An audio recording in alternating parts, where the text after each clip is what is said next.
Sir வணக்கம். Sir வணக்கம். இன்னைக்கு டாபிக் வந்து நம்ம வந்து ஃபாலிங் மார்க்கெட்ல வந்து எஸ்ஐபி வந்து ஸ்டாப் பண்ணக்கூடாதுங்க. Okay sir. ஓகே. இது வந்து எதனால இப்ப இந்த ஃபாலிங் மார்க்கெட்டை பத்தி பேசுறோம்னா, அது அந்த ஏன்னா நம்ம வந்து இப்ப குளோபல் சினாரியோ என்ன இருக்குது, இந்தியா மார்க்கெட்ல என்ன ஸ்டேட்டஸ், ஒரு சில ஃபண்ட் மேனேஜர் மீட்டிங்ல நம்ம அட்டன் பண்ணோம். ஸோ அதெல்லாம் நம்ம வியூவர்ஸுக்கு ஒரு சில இம்பார்ட்டன்ட் இன்ஃபர்மேஷன் ஷேர் பண்ணலான்றது தான் இன்னையோட கான்செப்ட்டுங்க. Okay sir. Okay. Fundamental drivers, அதாவது இந்தியாவை பொறுத்த வரைக்கும் பார்த்தீங்கன்னா கன்சம்ஷனும் இன்ஃப்ராஸ்ட்ரக்சரும் நல்ல ஒரு பொசிஷன்ல இருக்குங்க. Okay sir. ஓகே. அது நல்ல ஃபேவரபுளா இருக்கு. அது இப்போ பர் கேபிட்டா இன்கம் பார்த்தீங்கன்னாலும் ஃபிகர்ஸ்லாம் பார்த்தீங்கன்னா ரைசிங்ல தான் இருக்குங்க. இன்ஃப்ளேஷன் நம்மளதுல வந்து கண்ட்ரோல்ல இருக்கு. ஓகே. டிஜிட்டல் டிரான்ஸ்ஃபார்மேஷனும் ஸ்ட்ராங்கா இருக்கு. கார்ப்பரேட் பேலன்ஸ் ஷீட்லாம் ரொம்ப ஸ்ட்ராங்கா இருக்குங்க. ஓகே. சென்ட்ரல் பிசிக்கல் டெபிசிட் பார்த்தீங்கன்னா கன்சாலிடேஷன்ல தான் இருக்கு. Okay sir. அதை தவிர பொலிட்டிக்கல் அவுட்கம்ஸ் இப்ப நம்ம பார்த்தோம்னா இப்ப கோலிஷன் சப்போர்ட்ல இருக்கு. இது எப்படி ப்ரொசீட் ஆகுன்றது நம்ம பார்க்கணும். அதுக்கு அடுத்தது இப்ப நமக்கு வந்து மெஜாரிட்டி ரொம்ப பெரிய இது இப்ப கரெக்ஷன் நம்ம பார்த்தோம். ஆக்சுவலா ஒன் டே கரெக்ஷன் அப்படி ஒரு பெரிய ஒரு ஃபால் பார்த்தோம். அதுக்கப்புறம் ரைஸ் ஆச்சு இல்லைங்களா. அதனால தான் இப்ப இந்த ஃபாலிங் மார்க்கெட் ஃபியூச்சர்ல எப்படி இப்போ அடுத்தது என்ன எக்ஸ்பெக்ட் பண்ணலாம். ஆஸ் அ இன்வெஸ்டரா இருக்கிறவங்க வந்து பாத்தீங்கன்னா ஃபாலிங் மார்க்கெட்டை எப்படி அப்ரோச் பண்ணணும். எஸ்ஐபி நிறைய பேர் மிஸ்டேக்ஸ் வந்து ஸ்டாப் பண்றது பண்ணிடுவாங்க. ஓகேங்களா. அதெல்லாம் வந்து பண்ணக்கூடாதுன்றது தான் நம்ம இந்த கான்செப்ட், இந்த வீடியோக்கான concept. Okay sir. Okay. Okay, இதுல என்ன புரிஞ்சுக்கணும்னா, ஒரு மார்க்கெட் வந்து பிஜேபி ஒரு பெரிய மெஜாரிட்டில வரும்னு எக்ஸ்பெக்ட் பண்ணாங்க. ஆனா வந்து பாத்தீங்கன்னா நம்ம வந்து ஓரளவுக்கு ஃபேவரபிள் தான். என்டிஏ வந்து தேர்ட் டைம் கன்சிக்யூட்டிவா வர்றதுன்றது ஓரளவுக்கு ஃபேவரபிளா எடுத்துக்கலாம். Okay sir. ஓகே. ஓகே, அதுல வந்து என்ன இதனால நமக்கு இம்பாக்ட் பாத்தீங்கன்னா பெரிய மேஜரா ஒரு பாலிசி சேஞ்சஸ் எல்லாம் எதுவும் இருக்காதுங்க. Okay sir. ஓகே. ஃபண்ட் மேனேஜர்ஸ்லாம் என்ன எக்ஸ்பெக்ட் பண்றாங்கன்னா, அவங்களோட ஃபோக்கஸ் மோர் இந்த டைம்ல பாத்தீங்கன்னா ரூரல் இன்கம், ஜாப்ஸ், அதுல தான் அவங்களோட ஃபோக்கஸ் இருக்குன்ற மாதிரி எக்ஸ்பெக்ட் பண்றாங்க. Okay sir. ஓகே. ஓகே, இப்போ நம்ம வந்து கான்ட்ரரியன் வியூல என்ன தீம், ஒரு செக்டரல் இல்ல தீம் அப்படின்னு பார்த்தோம்னா கன்சம்ஷன் தீமை ஃபோக்கஸ் பண்ணலாம். ஓகே. Okay sir. ஆனா என்னோட சஜஷன் பாத்தீங்கன்னா இதெல்லாம் வந்து ஃபண்ட் மேனேஜர்ஸோட வியூ. ஓகேங்களா. ஓகே. ஓகே. என்னோட சஜஷன் பாத்தீங்கன்னா நம்ம வந்து எந்த ஒரு செக்டரோ எந்த ஒரு திமேட்டிக்கும் போகாமங்க, ஜென்ரலா ஒரு மல்டி கேப் இல்ல பிளெக்சி கேப்ன்ற மாதிரி ஒரு லாங் டேர்ம்ல பார்த்தோம்னா ஓகே சார். ஓகேங்களா, அந்த மாதிரி நம்ம வந்து பண்ணலாம். இருக்கிற எஸ்ஐபி கண்டினியூ போயிட்டு இருக்கிறத கண்டினியூ பண்ணலாங்க. இப்போ இந்தியாவோட மேக்ரோன்னு பாத்தீங்கன்னா இன்னைக்கும் வந்து பாத்தீங்கன்னா வேல்யூவேஷன் ஹையா தான் இருக்கு. ஓகே. ஓகே ஓகேங்களா. ஸோ அந்த வேல்யூஷன் ஹையா இருக்கிற இதுல பாத்தீங்கன்னா இன்னைக்கு ஒரு பெரிய லம்சம்லாம் கொண்டு வராங்க. இப்போ அந்த மாதிரி இருக்கிற இன்வெஸ்டர்ஸ்க்குலாம் வந்து ஒரு ஹைபிரிட், ஒரு பேலன்ஸ்டு கேட்டகரி, அக்ரெசிவ் ஹைபிரிட் இல்ல எஃப்டி மாதிரி இன்வெஸ்டர் வந்து கன்சர்வேட்டிவ் ஹைபிரிட் போலாம், மல்டி அசெட் ஃபண்ட்ஸ் போலாங்க, டைனமிக் அசெட் அலோகேஷன் ஃபண்ட்ஸ், இந்த மாதிரி இது வந்து கன்சிடர் பண்ணலாம்.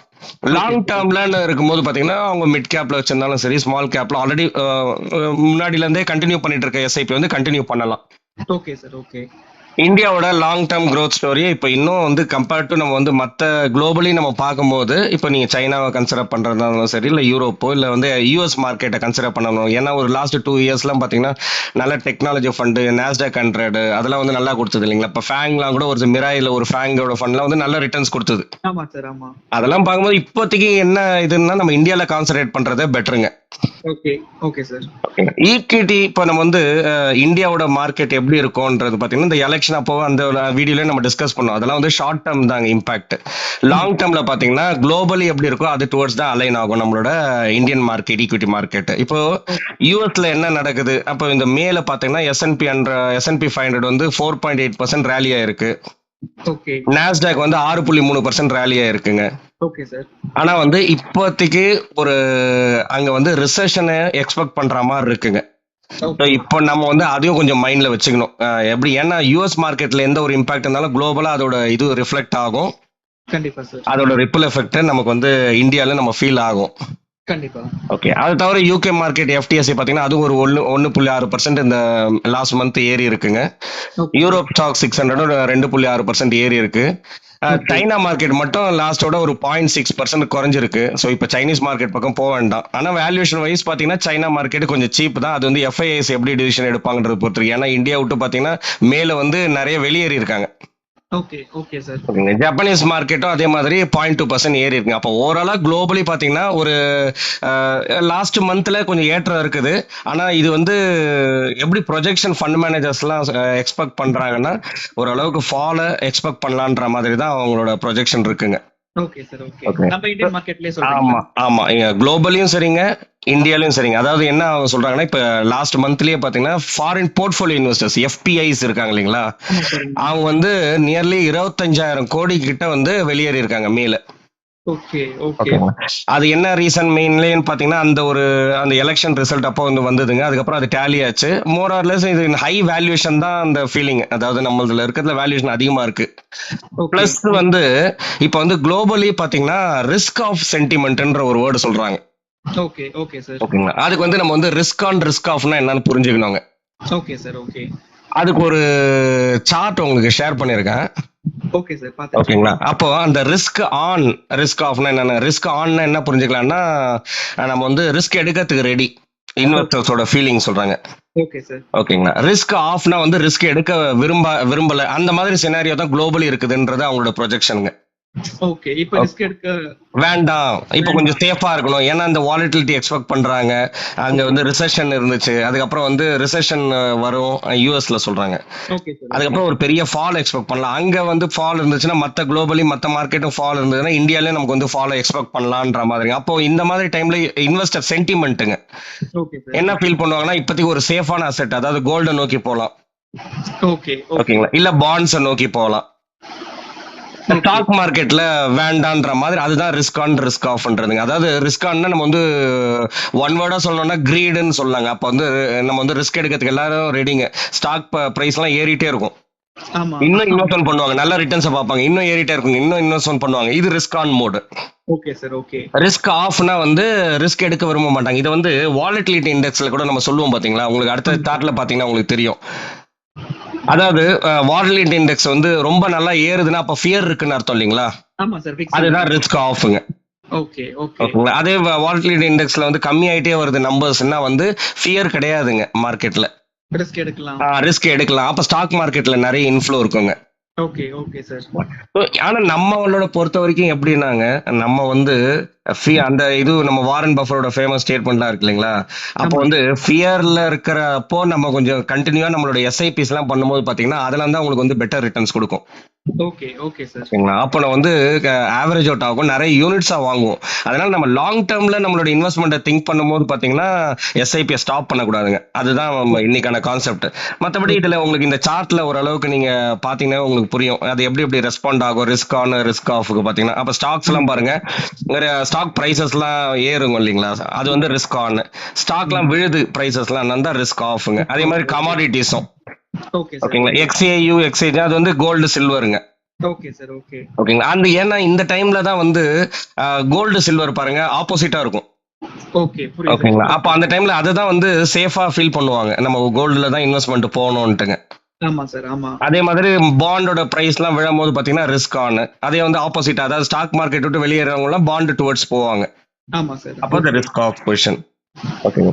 இப்போ மெயின் கான்செப்ட் ஏன் எஸ்ஐபி ஸ்டாப் பண்ணக்கூடாது ஃபாலிங் மார்க்கெட்ல அப்படின்னு பாக்குறதுக்கு வந்து ஒரு டேட்டா வச்சு நம்ம இதுல ஒரு கிளாரிட்டி கொடுக்குறோம். அதாவது 2 இன்வெஸ்டர் இருக்காங்க. Okay sir. ஓகேங்களா? ஒரு இன்வெஸ்டர் வந்து பாத்தீங்கன்னா மார்க்கெட்டை பத்தி டைம்லாம் பண்ணலைங்க. அவங்களுக்கு வந்து ஒரு லாங் டேர்ம் கோல் வச்சாச்சு. 10 இயர்ஸ்க்கு இன்வெஸ்ட்மெண்ட் பண்ணணும், 7 இயர்ஸ்க்கு இன்வெஸ்ட்மெண்ட் பண்ணணும், இல்ல 15 இயர்ஸ்க்கு இன்வெஸ்ட்மெண்ட் பண்ணணும்னா கண்டினியூஸா அவங்க எஸ்ஐபி அமௌண்ட் இன்வெஸ்ட்மெண்ட் பண்ணிட்டே இருக்காங்க. Okay sir. ஓகே. இன்னொரு இன்வெஸ்டர் என்ன பண்றாங்கன்னா, எப்பப்பெல்லாம் நிஃப்டி வந்து 20% ஃபால் ஆகுதோ அதை கரெக்டா மானிட்டர் பண்ணிட்டுங்க. ஓகேங்களா? அது கொஞ்சம் அவங்க எஃபர்ட் கொடுக்குறாங்க. ஓகே. கொடுத்து எப்பப்பெல்லாம் ஃபால் ஆகுதோ அப்ப வந்து ஸ்டாப் பண்ணிட்டுங்க. Okay sir. திரும்ப அதே லெவலுக்கு திரும்ப வரும்போது கண்டினியூ பண்றாங்க. Okay, okay. ஓகேங்களா? சோ இந்த மாதிரி பண்றவங்களுக்கு நமக்கு வந்து என்ன ரிசல்ட் டேட்டா என்ன சொல்லுது அப்படின்னு பார்த்தோம்னா, இதுக்கு தான் நம்ம வந்து ஃபர்ஸ்ட் இன்வெஸ்டர் எடுத்துக்கிட்டோம், திவ்யான்ட்டுங்க. அவங்க வந்து அந்த எப்பப்பெல்லாம் அந்த 20% விழுதோ அப்ப ஸ்டாப் பண்ணிடுறாங்க. Okay, okay. ஓகேங்களா? அதுக்கப்புறம் ரைஸ் ஆகும்போது மட்டும் அதே வேல்யூக்கு வந்ததுக்கு அப்புறம் கண்டினியூ பண்றாங்க. அதுக்கப்புறம் எப்போ திரும்ப அடுத்த 20% டவுன் ஆகுது அந்த மாதிரி விழற டைம்ல ஸ்டாப் பண்ணிடுறாங்க. அப்போ அவங்க இன்வெஸ்ட்மெண்ட் பண்ண அமௌண்ட் வந்து ஒரு 11 lakhs இன்வெஸ்ட்மெண்ட் பண்ணிருக்காங்க. Okay sir. ஓகே. அதோட அதாவது நம்ம எப்படி இந்த டேட்டாவோட எடுத்து எப்படி புரிஞ்சுக்கணும்னா 2018க்கான இது வேல்யூங்க இது. ஓகே. அதுக்கு 15 இயர்ஸ் முன்னாடி அவங்க எஸ்ஐபி ஸ்டார்ட் பண்ணிருக்காங்க. Okay, okay. அந்த 15 வருஷம் தான் டேட்டாங்க. அந்த 15 வருஷம் அவங்க வந்து ஆக்சுவலா ஒரு 10,000 ரூபாய் இன்வெஸ்ட்மெண்ட் பண்ணிருந்தாங்கன்னா. ஓகே, புரியுது சார். ஓகே. ஓகேங்களா? அப்போ வந்து கண்டினியூஸா பண்ணிருந்தாங்கன்னா 18 லட்சம் ரூபாய் இன்வெஸ்ட்மெண்ட் பண்ணிருப்பாங்க. Okay, okay. எப்பப்பெல்லாம் நிஃப்டி வந்து 20% விழுந்ததோ அப்பெல்லாம் ஸ்டாப் பண்ணியிருக்காங்க. ஓகேங்களா? அதனால 11 லட்சம் அதாவது 7 லட்சம் ரூபாய் கம்மியா இன்வெஸ்ட்மெண்ட் பண்ணியிருக்காங்க. Okay sir. ஓகே. அவங்களோட ப்ராஃபிட்ட பாருங்க 20 லட்சம் ரூபாய் தான் இருக்குதுங்க ப்ராஃபிட். Okay sir. ஓகே. இதே வந்து டைம் பண்ணாம 15 இயர்ஸ்க்கு 10,000 rupees எஸ்ஐபியை கண்டினியூ பண்ணவங்களுக்கு வந்து பாத்தீங்கன்னா ப்ராஃபிட் 28 லட்சம் ரூபாய். ஓகே. ஸோ இதுல நம்ம என்ன சொல்ல வரோம்னா நீங்க வந்து கன்சிஸ்டன்டா நம்ம எஸ்ஐபி கண்டினியூ ஆகும்போது அந்த எஸ்ஐபி அமௌண்ட் நமக்கு வந்து ஆடட் நம்ம வந்து சேவிங்ஸ் பிளஸ் இன்வெஸ்ட்மெண்ட் ஆகிட்டு உங்களோட கார்பஸும் பெரிய கார்பஸா இருக்குது, அதாவது 46 லட்சமா இருக்கு. ஓகேங்களா? நம்ம எப்பப்பெல்லாம் ஸ்டாப் பண்ணமோ அப்ப என்ன ஆகுதுன்னா நம்ம சேமிக்கிறது அதுக்கு பதில் வேற ஏதாவது நம்மளோட செலவு ஆயிடுங்க. ஓகே. கண்டிப்பா சார். அந்த மாதிரி நம்ம வந்து வெயிட் பண்ணி கரெக்டா டைம் பண்ணி ஏறும்போது ஏன்னா எப்பப்பெல்லாம் உங்களுக்கு வந்து ஃபால் ஆகுதோ அப்ப நிறைய யூனிட்ஸா பர்ச்சேஸ் பண்ணுவீங்க இல்லைங்களா? அப்ப எஸ்ஐபில வந்து பாத்தீங்கன்னா ருபி காஸ்ட் ஆவரேஜிங் நடக்கும். Okay, okay sir. அதனால ஆக்சுவலா இதுல வந்து இந்த இன்வெஸ்டர் எந்த வேலையுமே பண்ணலைங்க. ஆக்சுவலா ரம்யான்ற இன்வெஸ்டர் ஒரு வேலையும் பண்ணல, எக்ஸ்ட்ரா எஃபர்ட் எதுவுமே எடுக்கல. எடுக்காம இருக்கும் போதே உங்களுக்கு வந்து 28 லட்சம் ரூபாய் உங்களுக்கு ப்ராஃபிட்ல இருக்குங்க. Okay, okay. எஃபர்ட் எடுத்தும் கம்மியா இருக்கு, அதுதான் இந்த டேட்டால நம்ம சொல்ல வரோம். Okay sir. ஓகே, இதுக்கு முன்னாடியே நம்ம வி ஷேப் ரிகவரி எல்லாம் பேசியிருக்கோம் இல்லைங்களா? ஆமா சார், பேசிருக்கோம். அப்போ அந்த ஃபர்ஸ்ட் இருக்கிற இன்வெஸ்டர் வந்து அந்த மைண்ட் செட்ல தாங்க, ஏன்னா இறங்குச்சுன்னா திரும்ப ஏறிடும் இல்லைங்களா, அப்படியே கண்டினியூ பண்ணிக்கலாம், ரிஸ்க்ன்றதே வேண்டான்ற மாதிரி அவங்களோட மைண்ட் செட்டுங்க. ஆமா, கண்டிப்பா சார். ஆனா ஒரு சில டைம்ல நம்ம என்ன சொல்றோம்னா எல்லா டைம்லயும் உங்களுக்கு வி ஷேப் ரெக்கவரின்றது மட்டுமே இருக்காதுங்க. ஓகே. ஒரு சில டைம் யூ ஷேப் ரெக்கவரியாவும் இருக்கலாம், ஓகே சார். ஒரு சில டைம் டபிள்யூ ஷேப் ரெக்கவரியும் இருக்கலாம், அதாவது 2-3 மல்டிபிள் ஃபால்ஸ் இருக்கும் இல்லைங்களா? ஆமா, ஆமா சார். ஆமா. ஒரு சில டைம் பாத்தீங்கன்னா எல் ஷேப் ரெக்கவரி மாதிரியும் இருக்கலாங்க. அதாவது இந்த மாதிரி பீரியட்ல இருக்கும்போது பாத்தீங்கன்னா எஸ்ஐபி கண்டினியூஸா போகும்போது தான் உங்களுக்கு நிறைய யூனிட்ஸா நீங்க வாங்குவீங்க. Okay sir. ஓகே. அப்போ ஒரு டைம்ல மார்க்கெட் அப்னு நடக்குது, ஏன்னா நமக்கு வந்து லாங் டேர்ம் தானே நம்மளோட திங்கிங், ஏதோ ஒரு பிளானிங் வச்சிருக்கோம் இல்லைங்களா? ஒரு 7 வருஷம் 10 வருஷம் 15 வருஷம் வைக்கும் போது அந்த லாங் டேர்ம்ல நமக்கு அக்யூமுலேட் பண்ற எக்ஸ்ட்ரா யூனிட்ஸ் தாங்க உங்களுக்கு எக்ஸ்ட்ரா ரிட்டர்ன்ஸ். ஓகே சார், புரியுது. ஓகேங்களா? சோ இதுல நம்ம என்ன சொல்ல வரோம்னா டிசிப்ளினா நம்ம இன்வெஸ்ட்மெண்ட்டை மட்டும் நம்ம, ஏன்னா நம்ம ஃபர்ஸ்ட் வந்து பிளான் பண்ணும்போது நமக்கு வந்து ஒரு இண்டெக்ஸ் சென்செக்ஸ் நிஃப்டியோட ரிட்டர்ன், ஒரு இண்டெக்ஸோட ரிட்டர்ன் வந்து ஒரு 12ல இருந்து 13% ஒரு கால்குலேஷன் பர்பஸ்ல வச்சுட்டுங்க. ஓகே. ஒரு நல்ல ஒரு ஆக்டிவ் மியூச்சுவல் ஃபண்டை சூஸ் பண்ணிட்டோம்னா ஆக்டிவ் ஃபண்ட்னா ஆல்பா ஜெனரேட் பண்ணுவாங்க. Okay sir. ஓகே. அப்போ நமக்கு வந்து எந்த ஒரு 12-13% நம்ம கால்குலேட் பண்ணும்போது ஆக்டிவ் ஃபண்ட் நல்ல ஒரு ரிட்டர்னை கொடுக்கும்போது நம்ம ஒரு 15 வருஷத்துக்கு நம்ம ஒரு கால்குலேஷன் வைக்கிறோம்னா அது வந்து ஆல்பா ஜெனரேட் பண்ணும்போது பாத்தீங்கன்னா ஒரு 12 வருஷத்துலயே நம்ம வந்து ரீச் பண்ணிடுவோம் கோலங்க. புரியுது சார். ஓகே. ஓகே, அப்போ நம்ம அந்த பணத்தை சேஃப்டி பண்ணிடலாம். Okay sir. ஓகே. அதாவது ஒரு ஹைபிரிட் ஃபண்ட்லயோ இல்ல வந்து டெட் ஃபண்ட்ல மூவ் பண்ணிட்டுங்க கேபிட்டல் ப்ரொடெக்ஷன் பண்ணணும். ஸோ நம்மளோட திங்கிங் எல்லாமே பாத்தீங்கன்னா கோல் டுவர்ட்ஸ் தான் இருக்கு. நமக்கு எவ்வளவு பணம் தேவை, அதுக்கு எவ்வளவு எஸ்ஐபி அமௌண்ட் பண்ணணும், நம்ம எக்ஸ்பெக்டட் ரிட்டர்ன்ஸை வந்து ஒரு இண்டெக்ஸோட ரிட்டர்ன்ஸ் வைக்கணுங்க. Okay sir. அதுக்கு அடுத்தது நமக்கு வர எக்ஸ்ட்ரா ரிட்டர்ன்ஸ்னால நமக்கு என்ன அச்சீவ் பண்ணுவோம்னா அந்த கோலை வந்து இன்னும் கொஞ்சம் ஃபாஸ்டா ரீச் பண்ணுவோம், நம்மளோட டார்கெட் பண்ணி ஈஸியா சீக்கிரமா அச்சீவ் பண்ணுவோம். சீக்கிரமா அச்சீவ் பண்ணிடும். நம்மளோட டைமை வந்து தேவையில்லாம மார்க்கெட் டைம் பண்றதுல வேஸ்ட் பண்ணக்கூடாதுங்க, ஏன்னா அதனால பெருசா அச்சீவ் பண்ணலன்றது தான் இந்த வீடியோல நம்ம எக்ஸ்பிளைன் பண்றதுங்க. Okay sir. Okay. Okay sir, இதோட நம்ம இந்த வீடியோட எண்டுக்கு வந்தாச்சுங்க. ஓகே சார், இன்னொரு இன்ட்ரெஸ்டிங்கான வீடியோல திரும்ப வந்து உங்களை ரீச் பண்றேன். கண்டிப்பா சார். ஓகேங்க, இது வரைக்கும் நம்ம வியூவர்ஸ் இது வரைக்கும் நம்மள கண்டென்ட் எல்லாம் பார்த்துட்டு சப்ஸ்கிரைப் பண்ணாதவங்க சப்ஸ்கிரைப் பண்ணிக்கலாம். நம்மளோட டெலிகிராம் சேனலும் ஆக்டிவா இருக்குங்க சார், அதுல நிறைய மியூச்சுவல் ஃபண்ட்ஸ் ரிலேட்டட் இன்ஃபர்மேஷன்ஸ்லாம் ஷேர் பண்றோம், அதுலயும் நம்ம டிஸ்கிரிப்ஷன்ல ஆட் பண்றோம், அதுலயும் ஜாயின் பண்ணிக்கலாம் சார். இன்னொரு இன்ட்ரெஸ்டிங்கான கண்டென்ட்ல உங்களை திரும்ப வந்து ரீச் பண்றேன். ரொம்ப நன்றி சார். நன்றி சார்.